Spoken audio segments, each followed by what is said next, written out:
All right, so you made it. We made it to our final week of online learning for your eighth grade year.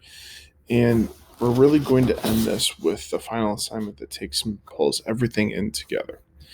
And so, what's going to happen is if you're ever looking to figure out where some of this previous information is, what I did is I made it highlighted sections here to show you where we covered each major idea that will help you finally look at a final idea as to where you think or where you believe we should be storing nuclear waste. So, if you ever want to refer back to this, I would look at the highlighted sections, and you can always click back in Schoology to find where we covered each major concept. But what's going to be happening is you're going to be looking at your final assignment is where should we actually store nuclear waste? And about week 5 or week 6, you made a prediction. You said we should store nuclear waste at this location and for this reason. Now, what we're going to do is we are going to now finalize that prediction, but we're going to look at 4 different proposed sites. So we have sites A, B, C, and D. And if you're going to look where the exact location of them, you can click on this proposed sites map here, and it will take you to this document here. So we have Nevada here, we got South Dakota, we have South Carolina, and then we have New York. So it's right on that Vermont-New York border.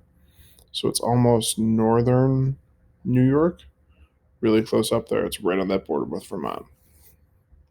So you have 4 locations. So your goal is to come up with a formal presentation. It can be your formal presentation really is just writing and explaining what it is and where it is you think we should be storing the stuff. You don't need to do a video of all these things, but you need to make a claim. And so this claim should be where should we be storing nuclear waste? So you're going to pick a site A, B, C, or D. Then you need to come up with a little bit of background. So where it is you're trying to determine this, describe your site.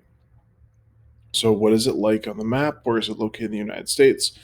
If you want to use outside resources to look at what the site is actually like what is northern New York look like? What is southern Nevada like? What is South Dakota look like? You can use outside sources, obviously. But at the end, you're going to now need to make an evidence-based decision. So now this is a little bit of the background about your site. This is your claim about what site. Now you need to use evidence in the form of the maps, and you need to use at least 2 different maps. So this is really important here. So you need to use 2 different maps, and you should easily be able to use 2 different maps to decide where you want to store your nuclear waste. So if you click here, maps used for evidence and decision, these are all the different maps. You have seen a few of these maps before. You have seen the population density map. You have seen the map of nuclear reactors in the United States. You have also seen the aquifers in the United States. The only 2 new maps for you now are the earthquake hazard maps and the volcano hazard maps in the United States.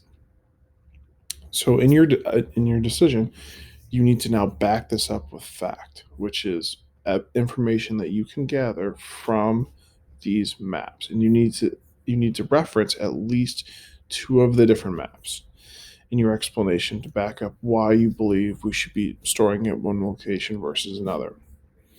Then also come and after you're done talking about, I guess, your evidence, time to bring in some real world perspective. What other things impact this decision? Where has this also occurred in the real world? Why is this decision important? Um, what are the real world consequences of it? And then your extension is just you tying up any loose ends, and really just kind of restating your claim and making the audience feel, hey, you know what? It's a scientific decision. I've presented my ideas. We're good to go. So you're going to be submitting that explanation here. So really, this is your final opportunity to kind of tie all of our ideas in together and to finally, where should we store nuclear waste?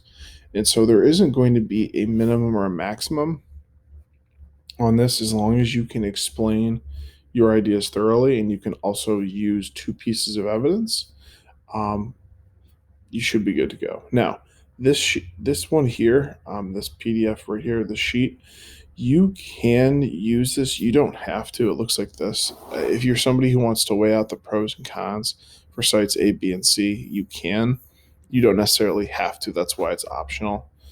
Some people may choose to use it, some may choose to not use it, but just want to let you know that that is also there. So hopefully this helps clear things up, and I'm excited to see what you guys are able to kind of come up with in your reasoning for where we should store nuclear waste.